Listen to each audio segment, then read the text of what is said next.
Hey everyone, thank you so much for tuning in to another episode of our Food for Thought series with the one and only Dr. MJ. We are on the letter S and we are excited to figure out who Dr. MJ has selected for the letter S. We're gonna do another double last name situation. So Gil Scott-Heron, the poet. Yes. The poet. The poet. The poet. All right, so okay, so maybe give everyone a little bit of information on who he is, why he's so important to the culture and why you selected the quote.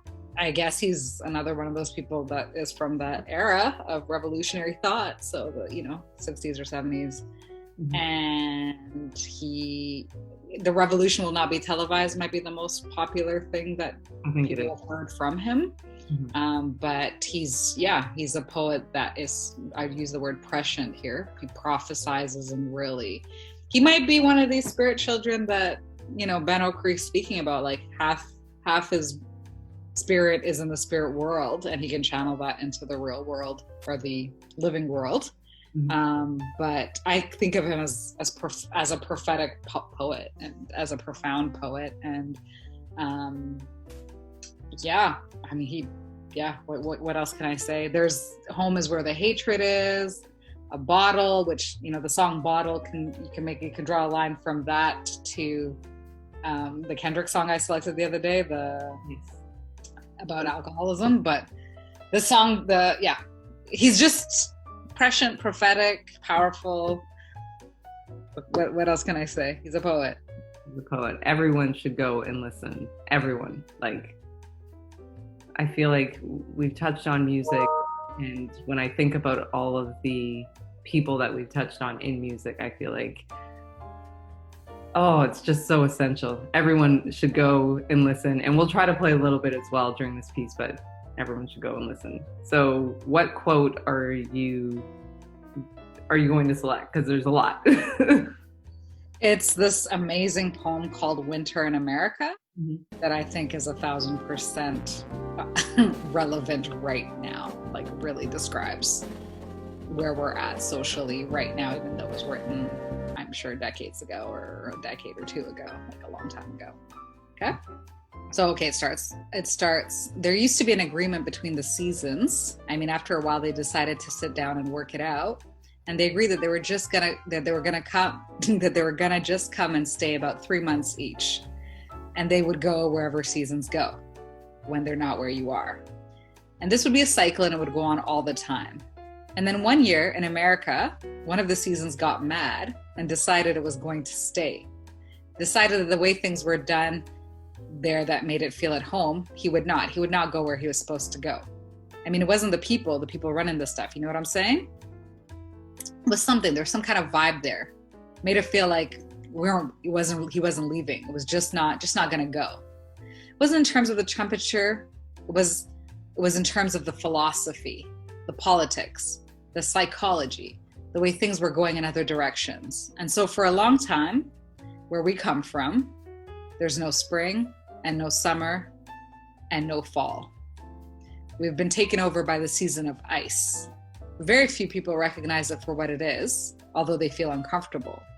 Very few people recognize the fact that somehow the seasons don't change. I mean, you can acclimate it, you can politically acclimate it, you can philosophically acclimate it. You start to relate to everything to the season of ice. And so your dreams become frozen and your ideas become frozen. Your promises become frozen in this. Frozen days and frozen nights, frozen aspirations and frozen inspiration. And then, this is actually just the intro. Oh my God, this isn't even the song. So we'd like to talk to you about a season that is taking over America. The season is winter. The song is called Winter in America. I'll just take another line from the actual. I didn't even realize I wasn't. I'm just reading. But a good poet has an intro to the poem. Yeah. But the intro is a poem. You actually have to listen to him. I'm not doing him justice in any way, but I just want you to hear the words, right? So this is the line that stays with me so much. And now it's winter. Come on, sing if you know the words, because he half sings it, half reads it. Seem like winter in America, a time when all of the healers have been killed or betrayed. Say, people know that something's wrong. Everybody ought to know winter. Seem like winter in America. The truth is, there ain't nobody fighting because, well, nobody knows what to save. Brother, save your soul. Lord knows it's winter in America. Bro, I'm butchering it. You have to hear him say it. That's why I keep saying everyone has to listen. There's certain people you can, you just have to listen. You have to listen to them say it. But this one, it tracks. Like, we are in the season that he is describing, and it is winter in America. And this is what, he's got a line that says, the Constitution's a noble piece of paper with free society, but now democracy is singing ragtime on the corners. Like, democracy is doing a little jig dance, like trying to get, it's cold. The healers, the people who've been healing have been killed or been betrayed. Nobody's even fighting because nobody knows what to save. Yeah, you just gotta listen to it. Sheesh. Well, you've already broken it down. Like, that is. Yeah. Frozen dreams, frozen aspirations, frozen inspirations. Like, that's what living in this kind of society does to all of us. Mm-hmm. But if we're going back to Okri and Aikwe Arma, there are healers among us, right? There are people who actually see the bigger picture. Mm-hmm. All right. Well, that is our selection for the letter S, and we will be back. Thank you.